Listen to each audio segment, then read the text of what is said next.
Chapter 17, Development of the Human Eye, page number 634, Trabecular Meshwork. Part 3. The next major change occurs after the development of the scleral spur between the 22nd and 24th fetal weeks. At this time, the trabecular meshwork can be divided into the outer corneoscleral portion, which is oriented longitudinally, and the inner uveal meshwork, which has a net-like arrangement. The trabecular beams of the deeper corneoscleral region now have a core of collagen fibrils and elastic tissue surrounded by trabecular cells, which rest on a tenuous basal lamina, the future cortical zone. The cells are connected through numerous cytoplasmic processes and align themselves along the framework of the extracellular matrix material that they have secreted. The intercellular spaces enlarge and interconnect to become organized as the intertrabecular and intratrabecular spaces. However, the uveal meshwork, especially the posterior layer, still consists of mesenchymal cells that are oriented randomly and patches of collagen fibrils scattered in the extracellular compartment.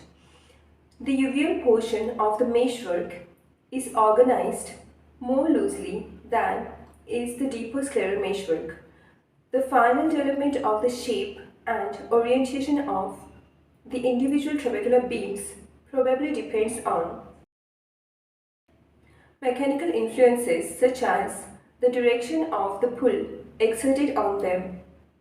Thus, the corneoscleral and deep uveal trabeculae are oriented circumferentially as flattened perforated sheets, whereas the inner uveal trabeculae have a predominantly meridional position of their long axis, with a rounded cord-like profile arranged in a net-like fashion so as to form a more resilient system.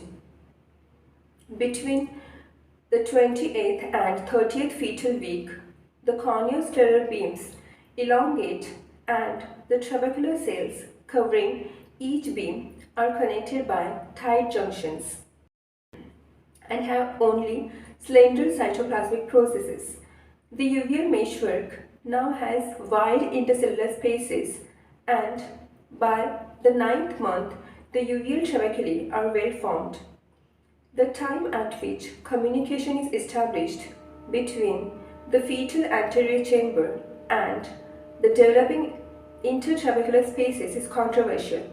Classically, this process has been regarded as occurring relatively late in development and as depending on retraction of the corneal endothelium.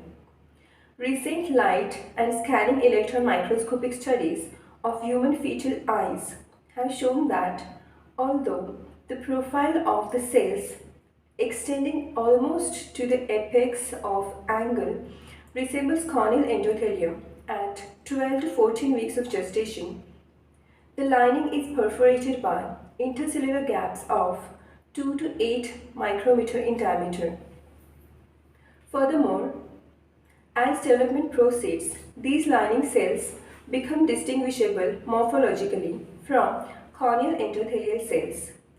Gradually, as the angle recess deepens and as the trabecular beams differentiate, the open spaces of the meshwork come into direct communication with the anterior chamber. This development can be correlated with the increase in the facility of aqueous outflow, that is 0.09 microliter per minute per millimeters of mercury before 7 months to 0.3 microliter per minute per millimeters of mercury at 8 months. Thank you.